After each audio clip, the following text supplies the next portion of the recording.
All right, this roof was a mess. That side is not done yet. This side, there's a couple little tiny shadows.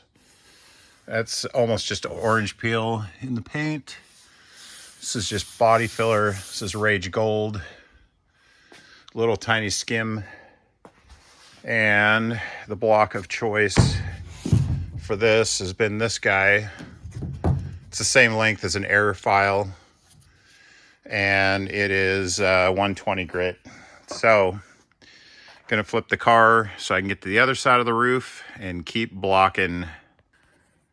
I have a motto when you're doing body work: to fill it as you find it. This is already sanded. This is a PPG product. It's actually an aircraft surfacer.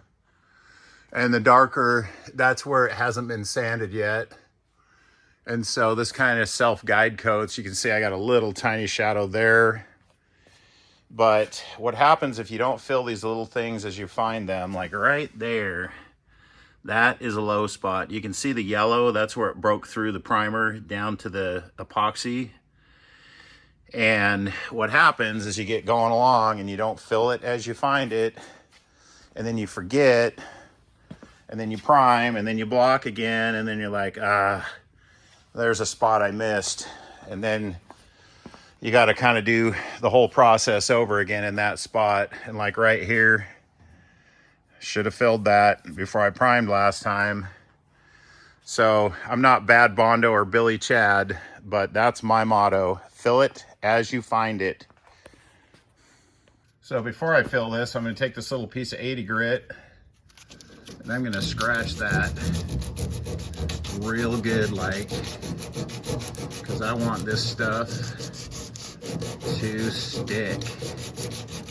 I want it to feather in nice and stick nice. And so I always rough up where I'm going to fill real good.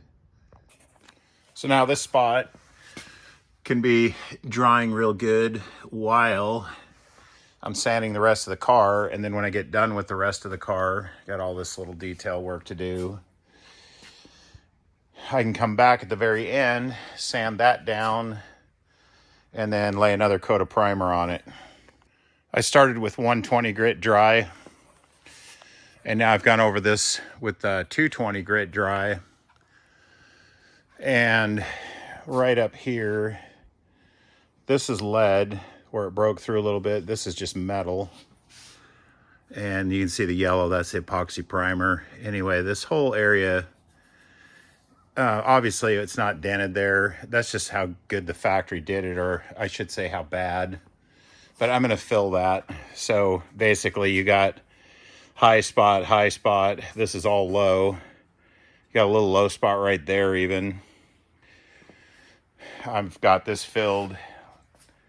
And so yeah, I'm gonna fill it as you find it. Our conditions are not ideal. It's 50% humidity and it's 46 degrees in the shop. Even though I got the door open, it's not that warm today. Just wanted to point something out. It takes a little longer for this, obviously, in this cold weather to get to the point where you can sand it.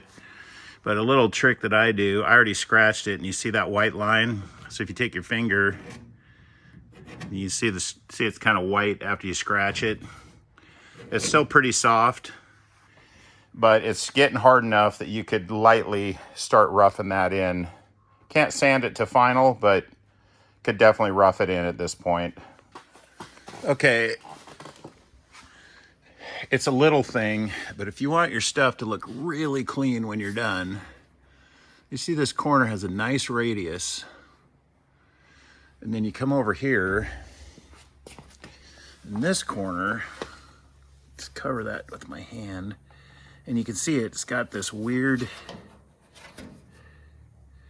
like it dips down right here, and it's a little funky right here too. It's not a big deal.